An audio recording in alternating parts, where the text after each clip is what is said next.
Articles जिसमें हम पढ़ेंगे इंडेफिनेट आर्टिकल्स और डेफिनेट आर्टिकल्स का यूज़, ए और एन का यूज़ और द का यूज़। इंडेफिनेट आर्टिकल ए और एन होते हैं, डेफिनेट आर्टिकल द होता है। आर्टिकल दो प्रकार के होते हैं, इंडेफिनेट और डेफिनेट। ए और एन इंडेफिनेट कैसे? जैसे डॉक्टर है, डॉक्टर के आगे अगर आप ए लगा देते हो, ए डॉक्टर का मतलब होता है एनी डॉक्टर, मतलब कोई भी, अनिश्चित होता है, ठीक है। इंडेफिनेट आर्टिकल एनी डॉक्टर, ए डॉक्टर का मतलब होता है। अगर द डॉक्टर की बात की जाए, डॉक्टर के आगे द लगा दिया जाए, द डॉक्टर, वो एक होता है पार्टिकुलर, विशेष, डेफिनेट, इसलिए इसको डेफिनेट आर्टिकल्स बोलते हैं। यूज कैसे करते हैं? सबसे पहले हम इंडेफिनेट आर्टिकल के बारे में पढ़ेंगे। इंडेफिनेट आर्टिकल्स का यूज कहाँ होता है? Indefinite article is used before singular countable nouns. मतलब क्या है इसका? एक तो नाउन सिंगुलर होना चाहिए, दूसरा काउंटेबल होना चाहिए, उसको गिना जा सके। जैसे बुक है, किताब, ठीक है। ऑरेंज एक संतरा, गर्ल एक लड़की, बुक एक किताब, इसके आगे ए का यूज किया जा सकता है। A book and orange, a girl. Orange के आगे ओ, मतलब वॉवल साउंड है तो एन का यूज करते हैं। Definite article is used before singular countable nouns, plural countable nouns and uncountable nouns. देखो डेफिनेट और इंडेफिनेट में क्या फर्क होता है? डेफिनेट आर्टिकल जो कि सिंगुलर काउंटेबल नाउन से पहले आ सकता है। क्या इंडेफिनेट आर्टिकल ए और एन का यूज और द का यूज तीनों का ही सिंगुलर काउंटेबल नाउन से पहले होता है, लेकिन प्लूरल काउंटेबल नाउन से पहले सिर्फ द का यूज होता है और अनकाउंटेबल नाउन से पहले भी सिर्फ और सिर्फ द का यूज होता है। ए और एन का यूज कहाँ होता है? सिंगुलर काउंटेबल नाउन से पहले। अब बात करते हैं ए और एन में क्या फर्क होता है। एन का आएगा, ए का आएगा, ये तो अपने को पता चल गया कि सिंगुलर, एक वचन हो, काउंटेबल हो, जिसको गिना जा सके, उसी के आगे ए और एन आएंगे। एक के सेंस में ये एक का, वन का वीकर पॉइंट होता है, ठीक है। मतलब एक के सेंस में इसका यूज किया जाता है। जैसे ए मैन एक आदमी, ए बॉय एक लड़का, ए यूनिवर्सिटी एक यूनिवर्सिटी, ए यूरोपियन एक यूरोपियन, ए पेन एक पेन, ठीक है। ए डॉग एक कुत्ता, ए यूजफुल थिंग एक उपयोगी वस्तु, ए वन आइड मैन एक एक आंख वाला आदमी। अब बात करते हैं पता कैसे चलेगा ए आएगा या एन आएगा। ये तो पता चल गया सभी को कि एक के लिए, एक संख्या के लिए, एन के लिए ए और एन का यूज किया जाता है। अब देखो साउंड होते हैं इंग्लिश में, कॉन्सोनेंट साउंड और वावल साउंड। वावल साउंड होते हैं 20, ठीक है, जिसमें 8 तो होते हैं डिफ्टोंग्स। सिंगल साउंड्स जो होते हैं 12। जैसे हिंदी में स्वर होते हैं, स्वर साउंड पता है ना सभी को, अ आ ई, वो सारे के सारे। कॉन्सोनेंट साउंड जिसको हिंदी में बोलते हैं व्यंजन, व्यंजन जितने भी होते हैं, अगर उसकी आवाज़ हो, उसकी मतलब जो वर्ड की शुरुआत होती है, जैसे मैन है, मैन में म साउंड आ रही है, ठीक है। म साउंड कॉन्सोनेंट व्यंजन होती है या स्वर होती है? व्यंजन होती है ना, तो इसके आगे ए आएगा। Boy, B O Y, B, ब साउंड आ रही है, ये भी कॉन्सोनेंट साउंड है। यूनिवर्सिटी, ए यूनिवर्सिटी, यू, ये भी कॉन्सोनेंट है। यूरोपियन, यू, ये मत देखना कि वावल आ गया, यू आ गया, ई आ गया, मतलब 5 वावल होते हैं वो आगे, उसकी साउंड आनी चाहिए। बात साउंड की हो रही है, वावल की नहीं हो रही। वावल साउंड आनी चाहिए। एन का यूज कहाँ पे होगा?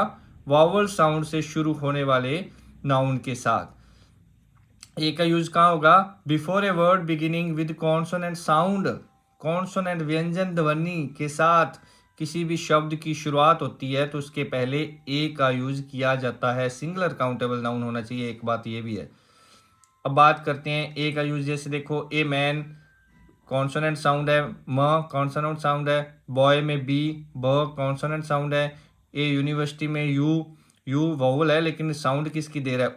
यूनिवर्सिटी थोड़े ना है, यूनिवर्सिटी है।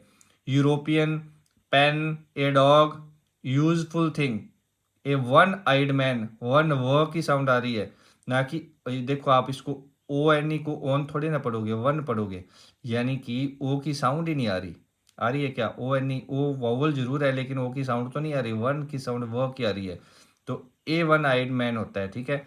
रही बात एन का यूज कहाँ होता है? वोवल साउंड के साथ, before a word beginning with vowel sound, कोई भी नाउन जिसकी शुरुआत वॉवल साउंड से हो, जैसे एप्पल, एप्पल में ए वॉवल भी आ गया लेकिन साउंड भी वॉवल की आ रही है, एप्पल ए की साउंड आ रही है, एन आएगा।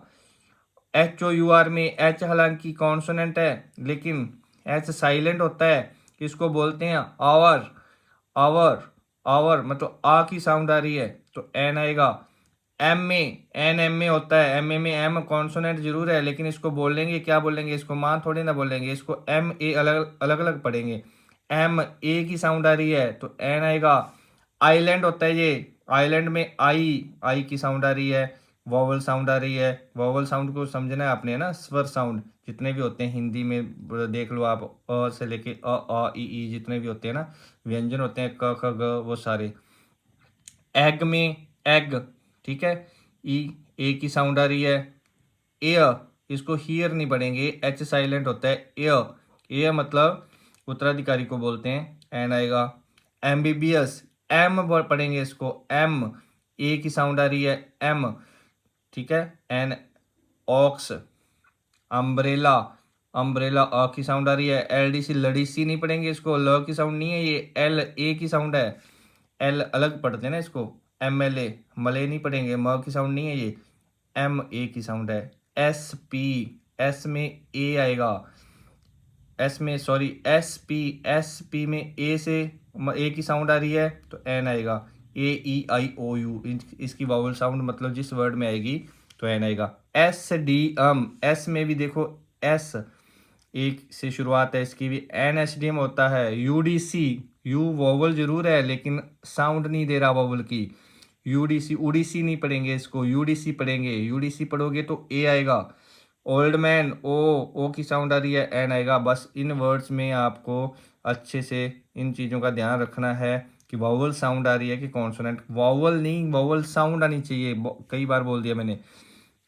अब ये वर्ड जो सबसे ज़्यादा पेपर में ये फ्रेज पूछा जाता है, सच के बाद, सच के बाद ए या एन पेपर में आता है, वो आपको आगे देखना है कि कॉन्सोनेंट साउंड वाला वर्ड है या वावल साउंड वाला।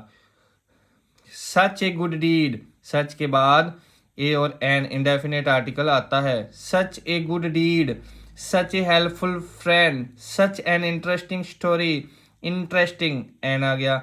सच a helpful friend, such a good deed, देखो ग की साउंड, ह की साउंड, ये कॉन्सोनेंट साउंड है, कॉन्सोनेंट साउंड है, और इसमें क्या आ गया, वॉवल साउंड आ गई। अब पर के सेंस में, प्रति के सेंस में भी ए और एन का यूज हो जाता है। कैसे? 2 रुपीज अ किलो, 2 रुपये प्रति किलो, 2 रुपीज ए किलो, ठीक है। 20 किलोमीटर एन आवर, आवर, हावर नहीं है आवर, 20 किलोमीटर प्रति घंटा। 6 टाइम अ डे, 6 बार एक दिन में, प्रतिदिन 6 बार, 6 time a day.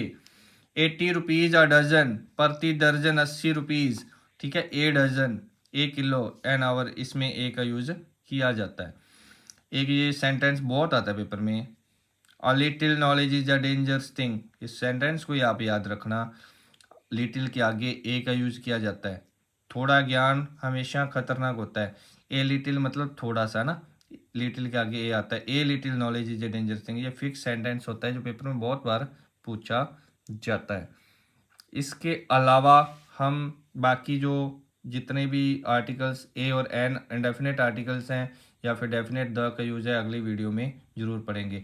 Article topic और अच्छे से समझने के लिए इस चैनल को सब्सक्राइब ज़रूर करें। वीडियो अच्छी लगी तो लाइक ज़रूर करें और शेयर भी करें। ज़्यादा से ज़्यादा सब्सक्राइबर होंगे तो उतने ही टॉपिक आपको इस यूट्यूब चैनल पे ज़रूर मिलेंगे। Thank you.